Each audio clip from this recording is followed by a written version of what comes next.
Good morning class. आज हम लोग क्या करेंगे, linear equation in two variable को आगे बढ़ाएंगे। Linear equation in two variable का पहला क्लास में हम लोगों ने वन वेरिएबल को क्लियरली देख लिया था ग्राफ खींचना। आज टू वेरिएबल को ग्राफ खींचेंगे। ठीक है, बिना देरी किए फटाफट चलते हैं। ठीक है, चलें। देखिए सबसे पहले स्टैंडर्ड फॉर्म आप देख लीजिए क्या है। ठीक है, standard form of linear equation in two variable. ठीक है, टू वेरिएबल। देखिए तो लीनियर इक्वेशन का स्टैंडर्ड फॉर्म क्या जो स्टैंडर्ड फॉर्म होता है ना, वो स्टैंडर्ड फॉर्म देखिए होगा क्या, वो ax, ठीक है, plus by plus c is equal to 0 होता है। यही होता है ax plus by plus c is equal to क्या होता है, 0। जहाँ पे आपके पास क्या है ना कि ये a is not equal to 0 and b is not equal to 0। a और b का एक साथ वैल्यू कभी भी 0 नहीं होगा। एक 0 हो जाएगा चल जाएगा, मान लीजिए a का वैल्यू 0 होगा चलेगा, क्योंकि 0 में जब x से मल्टीप्लाई करेंगे पार्ट 0 हो जाएगा, तो y तो बचेगा ना। दोनों एक साथ नहीं 0 होना चाहिए। एंड क्या होगा, and a b is element of real number. ये दोनों के दोनों क्या होंगे, आपका रियल नंबर होगा। ठीक है, ये क्या होंगे, रियल नंबर। ए बी के जगह पे कोई भी रियल नंबर होंगे। रियल नंबर का मतलब नेगेटिव नंबर, पॉजिटिव नंबर, या कोई भी नंबर, यार कोई भी नंबर रहेगा चलेगा, रूट में बिना रूट में सब चलेगा। तो ऐसे फॉर्म को हम लोग क्या बोलते हैं कि स्टैंडर्ड फॉर्म में है लीनियर इक्वेशन। ध्यान देने की बात है कि अगर हम इसका एग्जाम्पल देखेंगे ना, और थोड़ा और मैं बता ही देता हूँ कि इसका सॉल्यूशन का मतलब क्या होता है और इसका ग्राफ का मतलब क्या होता है। अगर इसका हम लोग ग्राफ खींचेंगे तो ग्राफ खींचना को ही बोलते हैं ज्योमेट्रिकल रिप्रेजेंटेशन। ज्योमेट्रिकल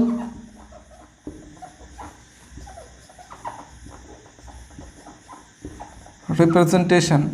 और ज्योमेट्रिकल रिप्रेजेंटेशन जब कभी भी करेंगे तो इसका ग्राफ कैसा आएगा, सबको पता है। ग्राफ इसका कैसा आएगा जी, इसका ग्राफ आएगा, पहले क्लास में ही पढ़ चुके हैं, बताइए, स्ट्रेट लाइन आएगा। क्या आएगा, स्ट्रेट लाइन आएगा। ग्राफ कैसा आएगा, स्ट्रेट लाइन आएगा। स्ट्रेट लाइन आएगा। कैसा आएगा ग्राफ, स्ट्रेट लाइन आएगा। ध्यान देने की बात है, इसका ग्राफ कितना आएगा, स्ट्रेट लाइन। मजे की बात है, इसमें सॉल्यूशन कितना होगा बताइए, सॉल्यूशन कितना होगा। इसका जो सॉल्यूशन होगा वो इनफाइनाइट सॉल्यूशन होगा। एक ही नहीं, बहुत सारे सॉल्यूशन। इनफाइनाइट का मतलब इतना सॉल्यूशन जिसको हम काउंट भी नहीं कर सकते हैं। कितने सॉल्यूशन जी, इनफाइनाइट सॉल्यूशन। इनफाइनाइट सॉल्यूशन होंगे। कौन से सॉल्यूशन होंगे, मतलब x के भी इनफाइनाइट वैल्यू होंगे। इनफाइनाइट सॉल्यूशन का मतलब पता है ना कि finding the value of variable x और y, x और ये दोनों, इसका भी वैल्यू इनफाइनाइट होगा, इसका भी वैल्यू इनफाइनाइट होगा। सॉल्यूशन का मतलब x और y का एक साथ वैल्यू, ठीक ना। वेरिएबल का वैल्यू को सॉल्यूशन बोलते हैं ना। ध्यान देना है कि क्या कितने इनफाइनाइट कैसे बोल रहा हूँ, क्योंकि अगर इसको हम क्या करेंगे, ग्राफ खींचेंगे तो स्ट्रेट लाइन आ रहा है और इस स्ट्रेट लाइन पर इनफाइनाइट पॉइंट हैं। ये सारे इनफाइनाइट पॉइंट इसके सॉल्यूशन होंगे। अगर इस पॉइंट को अगर हम बात करेंगे तो यहाँ पे लिखेंगे ना इस पॉइंट का कि x, ऐसे कुछ कोऑर्डिनेट लिखेंगे, ये x का वैल्यू, ये y का वैल्यू होगा। ऐसे करके इनफाइनाइट पॉइंट है, वो इनफाइनाइटो पॉइंट इसके सॉल्यूशन होते हैं। एक्चुअली इसको ग्राफ में जब हम बनाते हैं, ग्राफ पेपर पे, तो स्ट्रेट लाइन आता है और स्ट्रेट लाइन पे इनफाइनाइट पॉइंट होते हैं, वो इनफाइनाइटो पॉइंट के सॉल्यूशन होंगे। ठीक है, इनफाइनाइट पॉइंट्स का मतलब कोऑर्डिनेट। कोऑर्डिनेट हमेशा ऐसे ऑर्डर्ड पेयर में लिखते हैं, हमेशा x और y का वैल्यू होगा। वैसे यहाँ का कोऑर्डिनेट कुछ और होगा तो उसके लिए x और y का कुछ और वैल्यू होगा, ठीक ना। इनफाइनाइट सॉल्यूशन होगा। अब इसको हम थोड़ा सा बात करेंगे, सॉल्यूशन तो नेक्स्ट वाले क्लास में करेंगे। अभी तो मैंने हमको इसमें ना ग्राफ करके दिखाना है। ए बी सी आप समझिएगा कि क्या है, थोड़ा सा हम दिखाते हैं। जैसे एक देखिए आप यहाँ पे, ऐसे आपके पास क्या है 3x plus 4y is equal to 6। ये स्टैंडर्ड फॉर्म में नहीं है, इधर रख लो आप। प्लस 6 इज इक्वल टू क्या हो जाएगा 0। क्या हो गया, ये 0 हो गया ना। तो ये जो है आपका, देखिए ये स्टैंडर्ड फॉर्म में हो गया। ax क्या हुआ, ax plus B Y plus C. अगर ध्यान से देखें तो x के साथ में या x का जो कोफिशिएंट होता है दैट इज कॉल्ड a। तो a कितना हो गया 3। y के साथ में जो है वो b, y के साथ में यहाँ कितना है 4, और जो कांस्टेंट है वो c। c कितना हो गया 4। c कितना हो गया जी 4। c कितना हो गया 4। तो ऐसे a b c बताते हैं। ये स्टैंडर्ड फॉर्म में ऐसे भी बोल सकते हैं कि ये देखिए ऐसे मान लीजिए है कि -3x plus 4y minus 6 is equal to 0। अब ये है linear equation in two variable तो है, क्योंकि 2 वेरिएबल दिख रहा है, y छूट गया है, यहाँ पे 4y है ना। ये linear equation in two variable तो है, लेकिन स्टैंडर्ड फॉर्म में है। तो ए बी सी का वैल्यू बताइए क्या है। तो x के साथ है वो सीधा का सीधा बता देंगे, वो a है। y के साथ है वो b है, और c कितना है -6। भैया आपने ये कैसे बताया? तो स्टैंडर्ड फॉर्म में होगा तो एक्चुअली ऐसे ना होगा जी, -3x, हम तो सारी जगह प्लस लिखे हैं, मतलब यहाँ भी हमारा प्लस ही होगा, यहाँ भी प्लस होगा क्योंकि c भी प्लस में है, तो हम प्लस साइन लिखेंगे, और c जो है ना अपना वो -6 लिख लेंगे। तो ये देखिए ऐसे ब्रैकेट लगा करके ध्यान दीजिए, तो प्लस माइनस तो माइनस ही हो जाएगा ना, यहाँ माइनस पहले है और यहाँ भी माइनस ही है, ये और ये सेम चीज़ है ना, तरीका केवल बदल दिया लिखने का। -3x plus 4y -6। तो यहाँ से साफ साफ देख रहे हैं कि x के साथ जो है वो a, y का कोफिशिएंट b, और ये क्या हो गया c। एक और एग्जाम्पल देखते हैं थोड़ा, उसके बाद इसको हम लोग आगे बढ़ाएंगे। ध्यान से देखिए, तो मान लीजिए कि एक और एग्जाम्पल ऐसे लिख रहे हैं -3x -7y -8 is equal to 0। Linear equation in two variable है। वैसे तो आपसे बस ए बी सी हमको मतलब है, क्योंकि नेक्स्ट वाले क्लास में ए बी सी का बहुत ज़रूरी है कि ए कौन है, बी कौन है, सी कौन है। एक्स का कोफिशिएंट को हमेशा क्या बोलते हैं ए। दिख रहा है कि एक्स के साथ जो है ना साइन के साथ लिख दो, वाई के साथ जो है वो बी, वाई के साथ यहाँ -7 है, और कांस्टेंट टर्म सी। ये कुछ नहीं है, सीधा लिख देना। समझने के लिए कि कैसे लिखा होगा, तो आपको ऐसे समझने के लिए, ये सब कोई पूछेगा तो बताने के लिए है। यहाँ हमारा स्टैंडर्ड फॉर्म में प्लस होता है तो प्लस लिखिए, यहाँ बी जो है ना ऐसे -7 हुआ होगा, प्लस माइनस माइनस हो जाएगा ना। देखिए वाई का जो कोफिशिएंट है उसी को भी बोलते हैं स्टैंडर्ड फॉर्म वाला प्लस, लेकिन प्लस माइनस हो के एक्चुअली यहाँ माइनस हो गया एक्चुअली ऐसा, लेकिन बन गया है ऐसा। और यहाँ भी प्लस, यहाँ पे क्योंकि स्टैंडर्ड फॉर्म में प्लस होता है तो यहाँ भी प्लस होना चाहिए था। तो हम लोग क्या करेंगे, ब्रैकेट में लगा के माइनस को ऐसे लिखेंगे। देखिए प्लस माइनस माइनस वही चीज़ है ना, समझने के लिए कि एक्चुअली लिखा ऐसे होगा -3 प्लस स्टैंडर्ड फॉर्म के लिए प्लस लगा दिए, फिर ये माइनस कर लिया था। तो अब देखिए x का कोफिशिएंट -3a, y का कोफिशिएंट b, और कांस्टेंट टर्म पूरा c, प्लस के बाद जो है वो बस समझने के लिए है। बस आप देखो ना कि x का जो कोफिशिएंट है a, y का कोफिशिएंट b और c, ये नेक्स्ट क्लास में है काम, बस ठीक है। एक चीज़ हम लोग बात करना क्या है ना, एक चीज़ का बात क्या करना है कि जैसे मान लीजिए कि ये 2 वेरिएबल है क्या, मान लीजिए कि 2x plus 7 is equal to 0। अगर ये बोले कि लीनियर इक्वेशन इन, अभी तो साफ साफ दिख रहा है कि ये क्या है, लीनियर इक्वेशन इन 1 वेरिएबल। क्या है जी, ये 1 वेरिएबल है, लेकिन इसको 2 वेरिएबल के फॉर्म में, स्टैंडर्ड फॉर्म में लिखना होगा। तो क्या करेंगे हम लोग, ऐसे लिख लेंगे 2x plus 0y plus 7। Y वाला पार्ट नहीं था ना, तो वाई वाला में क्या करेंगे, 0 कोफिशिएंट लगा के लिख लेंगे। होगा क्या, 0 और y को मल्टीप्लाई कर देंगे तो 0 ही हो जाएगा ना। तो 0 ऐड करने से थोड़ी कोई फर्क पड़ता है, इस पर हम केवल 0 ऐड कर दिए हैं, है ना। तो इसको देख के भी आपको ए बी सी बताना होगा। यहाँ से तो आपको दिख रहा है कि ए का वैल्यू 2 है, बी का वैल्यू 0 है, सी का वैल्यू 7, लेकिन यहाँ से डायरेक्ट देख के आपको बताना है कि जो पार्ट नहीं ना है, मतलब मान लीजिए y नहीं है तो b पार्ट 0 हो जाएगा, b क्या हो जाएगा 0। ये आपका ये लीनियर इक्वेशन इन 2 वेरिएबल के सेंस में लिखे हैं, लीनियर इक्वेशन इन 2 वेरिएबल, ठीक है ना।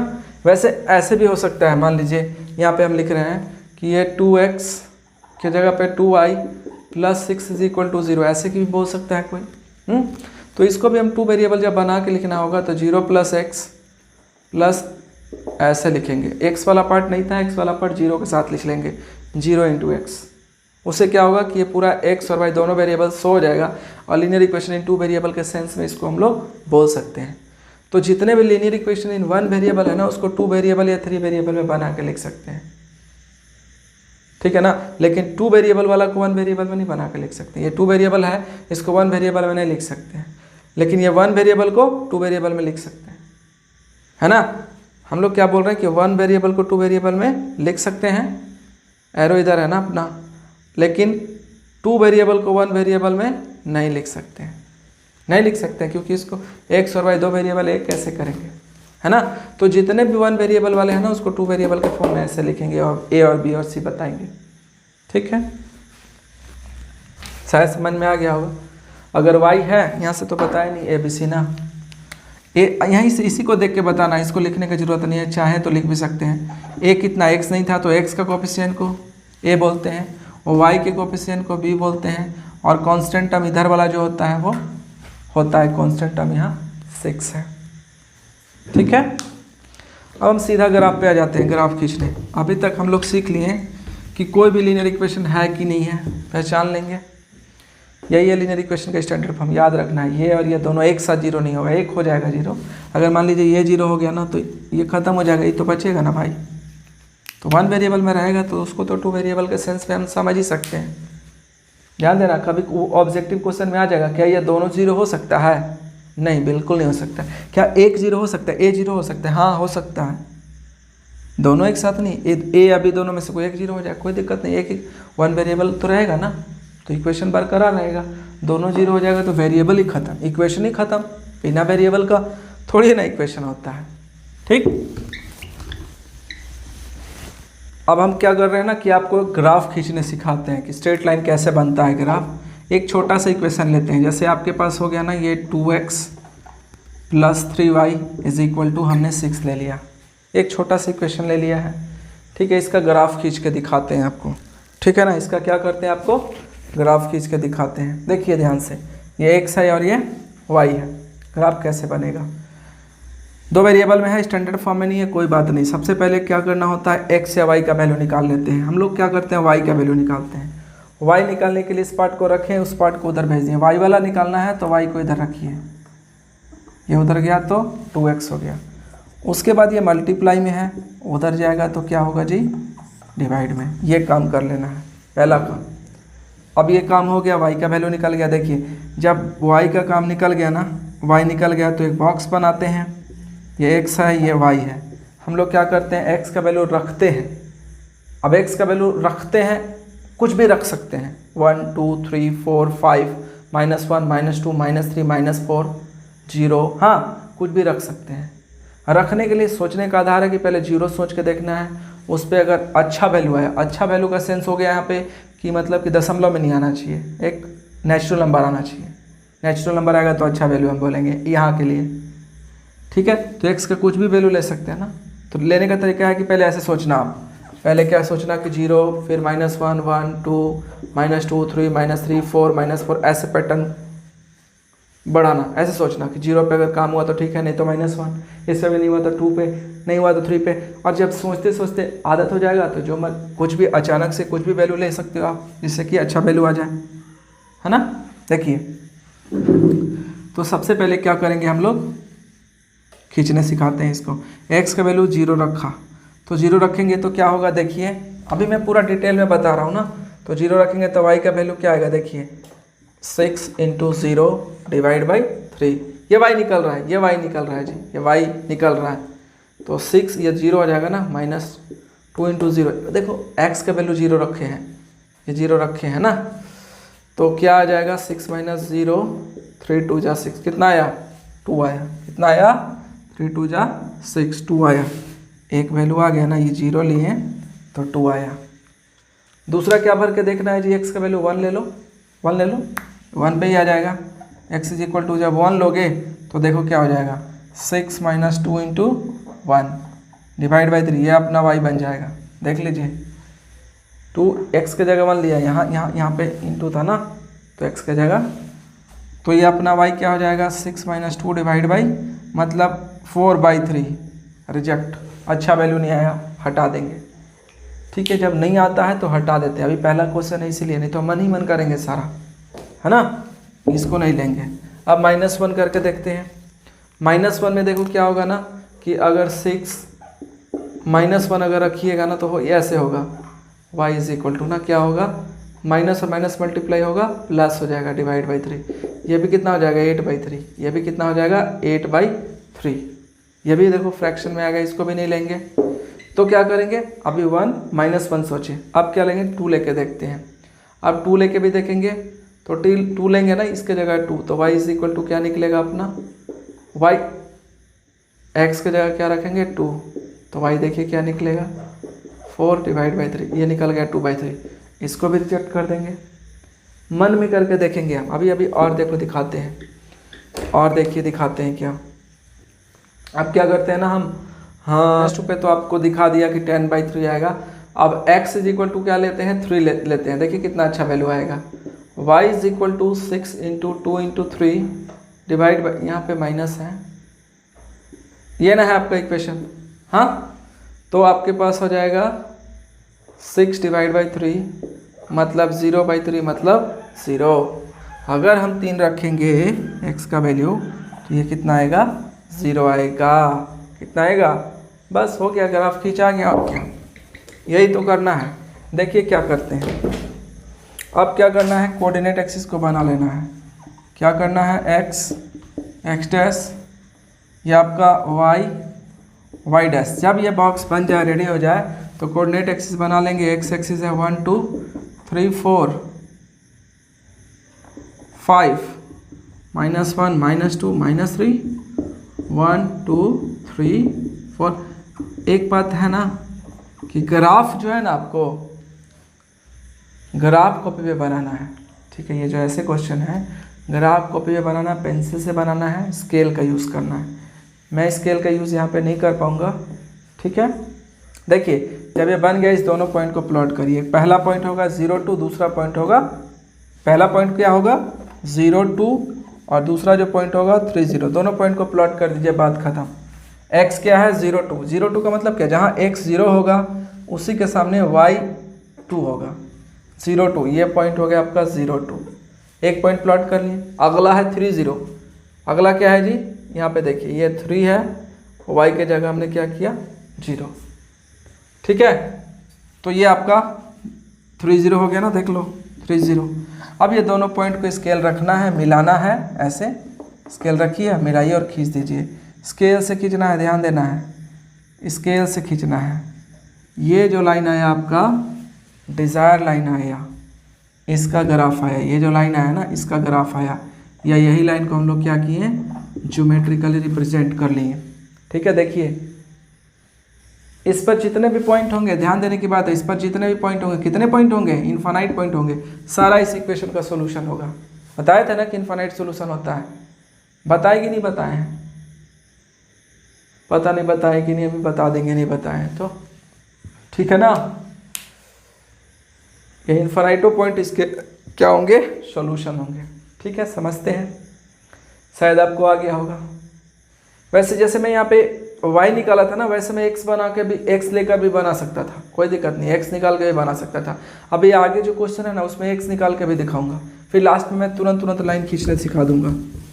ठीक है, अभी क्या करते हैं ना, एग्जाम्पल 3, इसमें क्या है ना कि एग्जाम्पल 3 में 2 इक्वेशन एक साथ दिए हुए हैं और दोनों के एक साथ सॉल्व करना है। एक ही ग्राफ पेपर पर दोनों को प्लॉट करेंगे। पढ़ाने के दरमियान हम क्या करेंगे, सारा एग्जाम्पल का क्वेश्चन हम करेंगे, चैप्टर आपको करना है। नहीं बने तो वीडियो आगे बना हुआ रहेगा, उसको देखना है आपको। ठीक है ना, वैसे कोशिश करना है कि जो चैप्टर के क्वेश्चन है खुद करें, हम एग्जाम्पल का करेंगे। ठीक है, खैर बना तो दूंगा दोनों। और आपको बुक कौन सा करना है, देखिए बुक आप कर सकते हैं, बुक एनसीईआरटी तो काफ़ी होता है। एनसीईआरटी काफ़ी कब होता है, एनसीईआरटी तब काफ़ी होता है जब इसका एग्जाम्पलर साथ में कर लेते हैं। एक एग्जाम्पलर बुक आता है NCERT का कर लो तो कोई बुक करने का ज़रूरत नहीं है। अगर एग्जाम्पलर आप नहीं करते हो, क्योंकि इसमें बहुत अच्छे क्वेश्चन दिए ना, क्योंकि ऑब्जेक्टिव आपका अब हो गया एग्जाम में, ऑब्जेक्टिव भी आएगा, तो ऑब्जेक्टिव के लिए एग्जाम्पलर बहुत अच्छा है, बहुत अच्छे अच्छे कलेक्शन क्वेश्चन है उसमें, है ना। ये दो बुक कर लो तो कोई बुक का जरूरत नहीं है, चाहे आपका एडवांस हो या सिंपल हो, दोनों ही कवर कर जाएगा, एडवांस भी हो जाएगा, दोनों ही हो जाएगा। अब इसके बाद किसी का दम बचता है तो वो सीधा RS अग्रवाल जा सकते हैं, RS अग्रवाल। अब या फिर मैं जो क्वेश्चन दूंगा ना, जब अगर मैं क्वेश्चन डाल दूंगा सारा डिस्क्रिप्शन में, क्वेश्चन का सिलेक्शन करके असाइनमेंट बना के, तो ये अग्रवाल की जरूरत भी नहीं पड़ेगा, ठीक है ना। वैसे ज़्यादातर CBSE स्कूल में इसको पढ़वाते हैं, आजकल तो नहीं, आजकल तो NCERT एग्जाम्पलर बनवा के ही काम चल जा रहा है, ठीक है ना। तो आप अगर चाहें तो में दम है तो RS अग्रवाल को करो, अदरवाइज ये दोनों से ही काम चल जाएगा, काफ़ी है, क्योंकि और भी सब्जेक्ट आपको पढ़ना है, ठीक है। इसी को 2-4 बार बनाओ, दो तो पतली पतली बुक है, तुरंत तुरंत हो भी जाएगा, ज़्यादा अच्छा होगा, ज़्यादा मार्क्स भी आएगा, आपका कंसेप्ट भी ज़्यादा क्लियर होगा, ठीक है। देखो अभी हम क्या कर रहे हैं ना, एग्जाम्पल 3 को कर रहे थे, देखो कैसे करते हैं। The path of train, wheel of train A is given by, एक ट्रेन A है, तो यहाँ पे हम बात करते हैं कि फॉर ट्रेन A के लिए बात करते हैं। एक ट्रेन A है जहाँ पे ये 2x plus 4y minus 12 is equal to 0, ये इक्वेशन ट्रेन A के लिए है। और फॉर ट्रेन B के लिए, and the path of wheel of another train B is given by x plus 2y minus 4 is equal to 0, ये आपका equation 1, ये इक्वेशन 2 आ गया, ये इक्वेशन 1 हो गया और ये इक्वेशन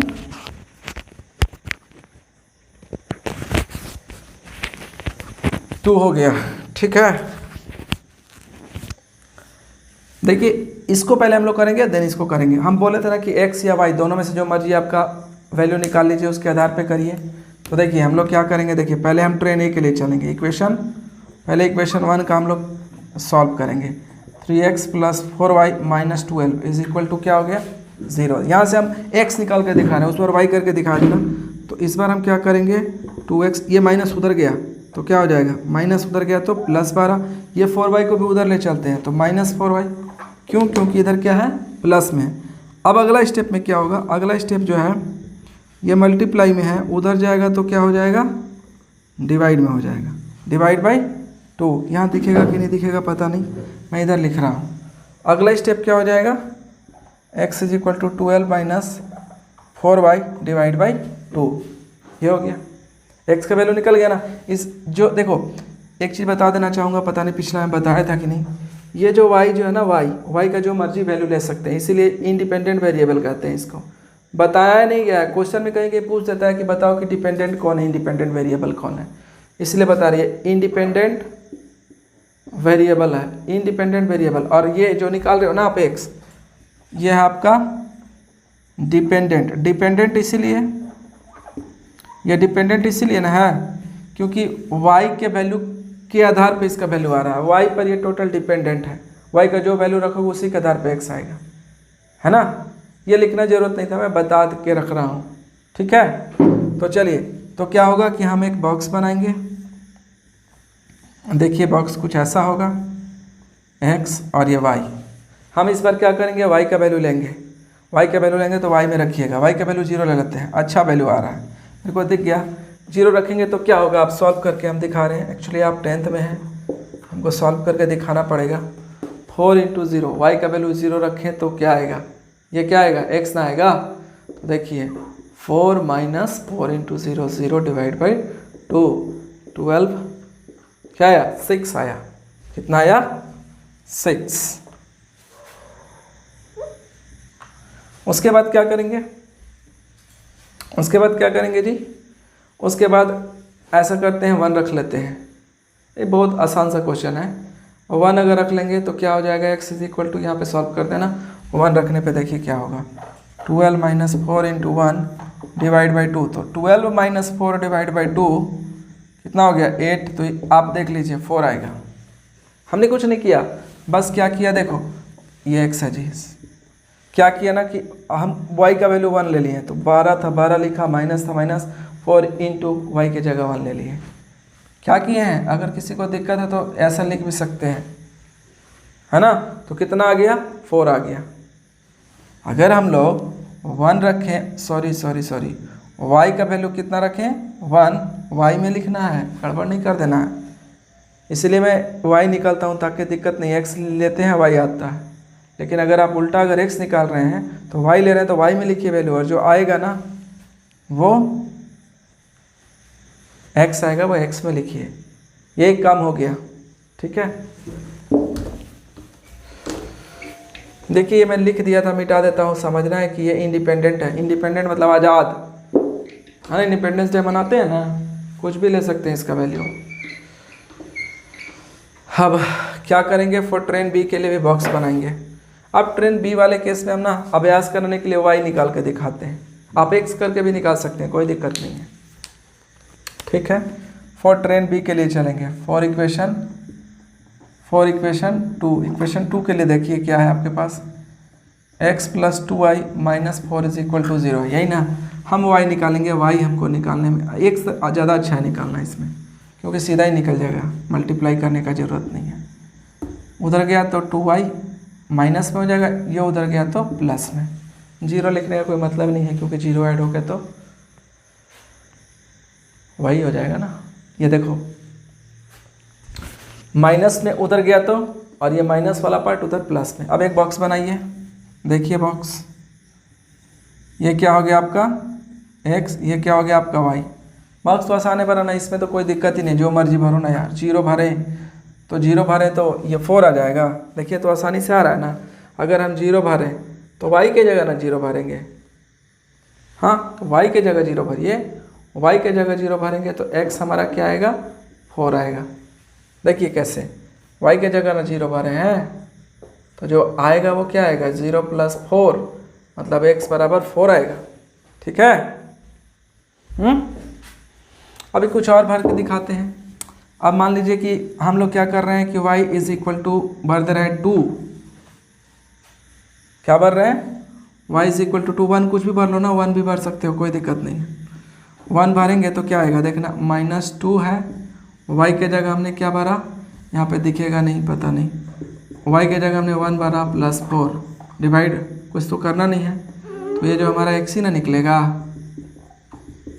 प्लस माइनस घटेगा, 2 आएगा। जब y का वैल्यू आपने ध्यान रखना है कि y में ही रखिएगा, है ना। ये इक्वेशन 2 है, 1 रखें तो कितना आया, 2 आया। देख लो ना, एक बार और दिखा है, y का वैल्यू -2 × 1, -2 और +4 +2, ठीक है। तो ये एक इक्वेशन हो गया, सॉरी बॉक्स बन गया। दोनों का बॉक्स रेडी है। दोनों का जब बॉक्स रेडी हो जाएगा तो हमको अब कोई दिक्कत ही नहीं है। दोनों के लिए क्या करेंगे हम लोग, ये इक्वेशन 1 और ये इक्वेशन 2, दोनों के लिए हम लोग क्या करेंगे, ग्राफ खींच लेंगे, ठीक है। इसको मिटा देते हैं, कहाँ पे, इसको मिटा के यहाँ पे खींच के दिखाते हैं, क्योंकि मेरे पास जगह नहीं है। यहाँ पे खींच रहे हैं, उधर पता नहीं होगा कि नहीं होगा, वहाँ पे भी तो हो ही जाता, मिटाया झूठ का ही। यहाँ पे देखिए बना के दिखाते हैं।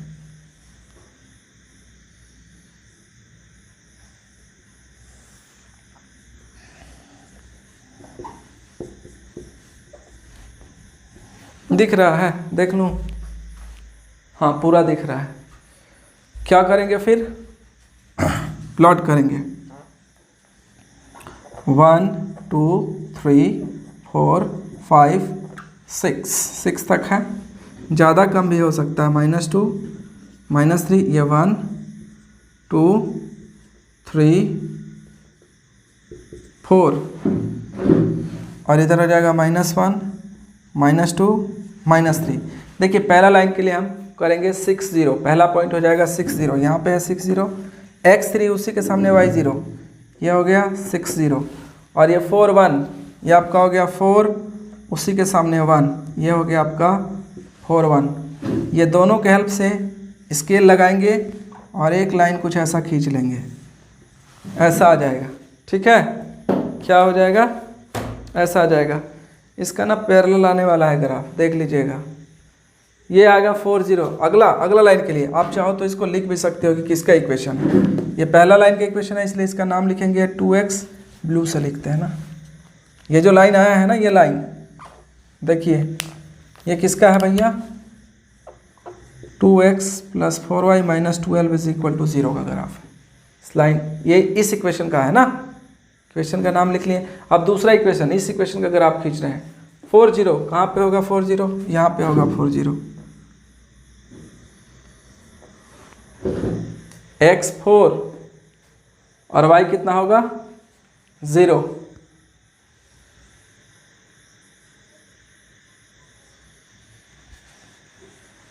दूसरा पॉइंट क्या होगा 2 1, x2 उसके सामने 1, x2 उसके सामने 1। यहाँ ये हो गया आपका, ये हो गया आपका 40 और ये हो गया आपका कितना 2 1।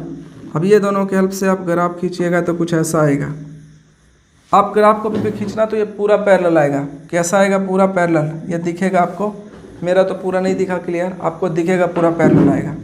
नाम लिख देना है कि ये किस इक्वेशन का है। ये आपका क्या था x + 2y, क्या था x + 2y - 4 = 0। ये जो लाइन है, ये ना लाइन था x + 2y - 4 = 0, ये उसका ग्राफ आ गया।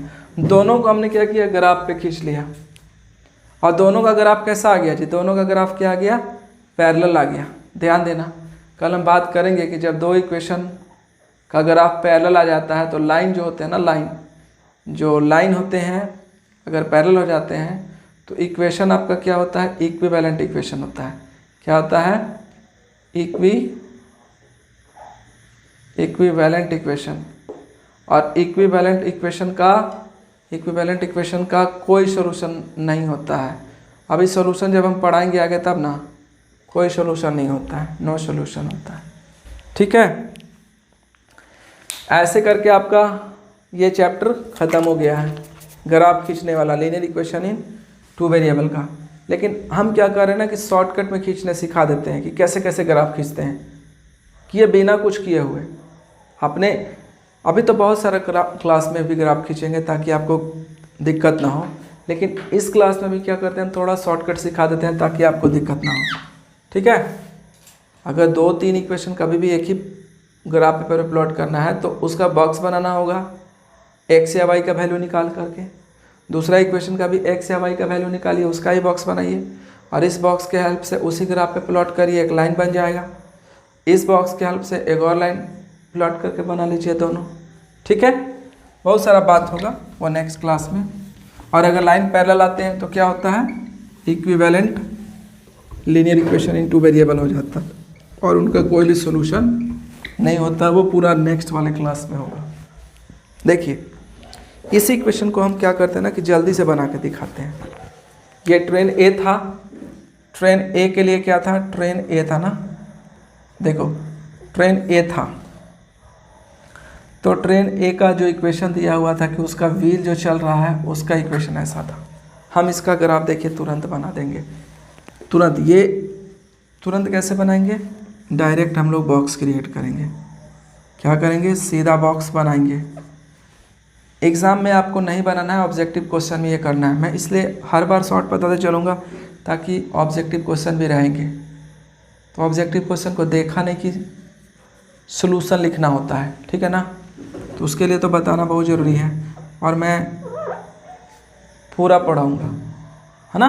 तो इसीलिए इसको भी आप समझिए कि कैसे करते हैं। तो क्या करते हैं, सीधा बॉक्स बनाते हैं। एक बार क्या करेंगे, x का वैल्यू 0 रखेंगे। x का जगह 0 रखेंगे तो देखना मन ही मन कैलकुलेशन करना है। देखो जब x का वैल्यू 0 रखा ना तो 2 × 0, ये पार्ट 0 हो गया। 0 को जोड़ेंगे घटाएंगे कोई फ़र्क नहीं पड़ेगा, बच गया ये बच गया। इस -12 को उधर ले जाएंगे तो 4 इसको उधर ले जाएंगे तो क्या हो जाएगा, +12। अब 4 × 3 = 12, सीधा लिखो कितना आया 3, कितना लिखिएगा 3, सीधा। अब इस बार क्या करना, दूसरा वाले बॉक्स में क्या करना है कि y का वैल्यू इस बार 0 रख लो।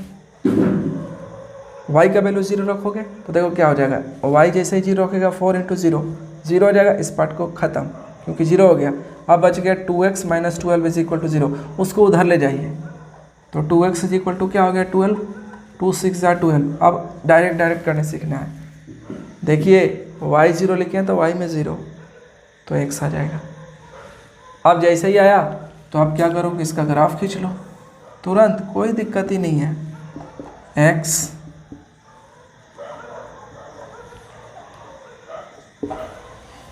वाई डैश, ठीक है। देखिए ध्यान से, एकदम ना प्लॉट हो जाएगा 0 1 2 3 4 5 6, इधर होगा -1 -2 1 2 3 4 -1 -2 -3। देखिए कैसे होगा 0 3, पहला पॉइंट क्या होगा, 0 नहीं है सॉरी, यहाँ 1 था यार, 2 3 4 5 6 7, ठीक है। 0 3 पहला पॉइंट क्या हो जाएगा, 0 3, ये हो गया आपका 0 3। कैसे 0 3, हाँ जी, x 0 उसी के सामने 3। अगला है 6 0, अगला कहाँ हो जाएगा 6 0, इस जगह पे x 6 है y 0 है। बताए थे ना कि x कोऑर्डिनेट पे क्या होता है, y 0 होता है। ये दोनों पॉइंट को स्केल से मिलाना, ये दोनों पॉइंट को ये घेरना जरूरी है और ऐसे खींच लेना, तुरंत ऐसे बन जाता है। अब दूसरा ट्रेन बी के लिए जो था, ट्रेन बी के लिए क्या था, वो इक्वेशन आप दिखाइए हमको, तुरंत खींच के दिखाते हैं। ट्रेन बी का जो इक्वेशन था वो था x + 2y - 4 = क्या है 0। इसका ग्राफ कैसे, सीधा ही बॉक्स बनाते हैं, क्या करते हैं, सीधा इसका बॉक्स बनाते हैं, इधर सीधा बॉक्स x y। अभी मैं x 0 लेता हूँ एक बार, दूसरा बार y 0 लेता हूँ। अगर 0 पे अच्छा वैल्यू नहीं ना आता है तो x का वैल्यू 1 2 3 4 -2 3 4 जो मर्जी लेके देखो जिससे कि अच्छा वैल्यू है, लेकिन कैलकुलेशन मानसिक होना चाहिए, मेंटल कैलकुलेशन होना चाहिए, ठीक है। आदत हो जाएगा, कोई दिक्कत नहीं है। ऑब्जेक्टिव बनाना है तो सीखना पड़ेगा। देखिए सबसे पहले हम लोग क्या कर रहे हैं, x का वैल्यू 0 ले रहे हैं। देखिए कितना वैल्यू अच्छा, तो 0 लेंगे तो पार्टे खत्म हो गया, 0 का कोई मतलब ही नहीं है, जोड़ने पे तो वही रहेगा। और 2y - 4 = 0, उधर ले गए तो 4 हो गया, 2y = क्या हो जाएगा, -4 था ना, उधर ले गए तो +4। देखिए तो ये भी मानसिक करना है, ऐसे देखिए ये खत्म हो गया, 4 उधर गया तो 2y = 4, 2 से कट गया 2 आ गया, सीधा ऐसे नहीं भी करके। अभी थोड़ा आपको दिक्कत लगेगा लेकिन आदत होगा, पैटर्न बनाओ, क्योंकि मैं सारा साल पूरा साल पढ़ा दूंगा, कोई फॉर्मूला नहीं याद करने बोलूँगा आपको, ठीक है ना। देखिए इस बार क्या है ना, y का वैल्यू 0 रखेंगे, बिना फार्मूला का सीखना है सारा। y का वैल्यू जब 0 रखेंगे, पार्ट ही 0 हो गया। ये पार्ट जब 0 हो गया तो x - 4 = 0, इस 4 को उधर ले गए तो x = क्या निकल गया 4। देख लीजिए, इस -4 को उधर लेंगे, अब क्या 2 पॉइंट मिल गए, प्लॉट कर दीजिए फटाफट। x हो गया 0 और उसी के सामने y 2 0 2 यहाँ पे होगा, ये हो गया 0 2 4 0। अगला क्या हो जाएगा, ये 4 0। देखिए 4 0 कहाँ पे है, x 4 y 0 यहाँ ना। अब ऐसे बनाइएगा ना तो कितना आसान सा, ऐसे ही। ये दूसरा ग्राफ, ये कौन सा हो गया, दूसरा ग्राफ। इसका इक्वेशन क्या है भैया, x + 2y - 4 = 0। और पहले वाले इक्वेशन, पहले वाले का ये था ना, नाम भी लिख देते हैं पहले वाले का, 2x + 4y - 12 = 0। ऐसे ये एक्चुअली नाम साइड में लिखते हैं तो अच्छा लगता है, खैर मैं बीच में लिख दिया हूँ। देखो दोनों इक्वेशन क्या है, पैरेलल है। पैरेलल का मतलब क्या है, इक्विवेलेंट। इक्विवेलेंट का मतलब कोई सोल्यूशन नहीं होगा, सोल्यूशन कोई नहीं होगा, एक भी सोल्यूशन नहीं निकलेगा। मतलब x और y का कोई भी ऐसा वैल्यू नहीं होगा जो दोनों को सेटिस्फाइड करेगा। इसका करेंगे चर्चा, अभी करेंगे डिस्कशन, ठीक है। तो ऐसे हम लोग क्या करेंगे, डायरेक्ट ये भी एग्जाम में बनाएंगे, बिल्कुल सही है, मार्क्स नहीं कटेगा, ध्यान रखना। लेकिन अभी आप क्या करना है ना कि x निकाल के दिखाइए यहाँ पे, y निकाल के दिखाइए, और ऐसे ही क्लास 10th निकाल दीजिए। ऑब्जेक्टिव क्वेश्चन में आप ऐसे बनाइए, ठीक है, पूरा मिलेगा मार्क्स। उम्मीद है आपको समझ में आया होगा। समझ में आया है तो क्या करना है आपको पता ही है, वीडियो को शेयर कर देना है, ठीक है, लाइक करना है, और जो भी दिक्कत है उसको कमेंट में लिख देना है। बाकी तो हम ही हैं, बनाएंगे नेक्स्ट। कोई भी क्वेश्चन होगा तो एक्सरसाइज, हाँ कौन सा एक्सरसाइज, कौन सा पेज नंबर और कौन सा चैप्टर का है मेंशन करके भेज दीजिए, मैं सारा बना दूंगा, कोई दिक्कत नहीं होगा, ठीक है। तो इसको यहीं तक रखेंगे। इसके पहले मैं थोड़ा सा बोल देता हूँ ना, थोड़ा सा क्या बोलूँगा, देखिए क्या बोल रहा हूँ कि नेक्स्ट वाला जो क्लास होगा ना वो ग्राफिकल मेथड से लीनियर इक्वेशन का सॉल्यूशन होगा। तो जब कभी भी सॉल्यूशन निकालेंगे ना तो देखिए एक पहला लाइन का ग्राफ और दूसरा लाइन का ग्राफ, ये जहाँ पे कटेगा ना वही वाला पॉइंट क्या होगा, सॉल्यूशन होगा। ये जो पॉइंट होगा ना, जो भी पॉइंट होगा यार मेरे को नहीं पता, ये पहला लाइन का इक्वेशन, ये दूसरा लाइन का इक्वेशन, वहाँ से ऐसे देख लो, यहाँ का जो कोऑर्डिनेट होगा, यहाँ तो ए होगा, यहाँ तो बी होगा, ये एक्स का वैल्यू हो जाएगा और ये वाई का वैल्यू हो जाएगा। वो हम नेक्स्ट क्लास में पढ़ेंगे कि जहाँ पे कट जाता है ना दोनों लाइन, वो पॉइंट जो होता है इस लाइन पर भी होता है और इस लाइन पर भी होता है, और लाइन पर है तो इस लाइन पर है तो इसका भी सॉल्यूशन होगा, इस लाइन पर है तो इसका भी सॉल्यूशन होगा, है ना। वो नेक्स्ट क्लास में करेंगे। बाकी आप लोग करिए, आज वैसे भी मेरा बहुत लेट हो गया है। ठीक है, ठीक है, तो गुड बाय।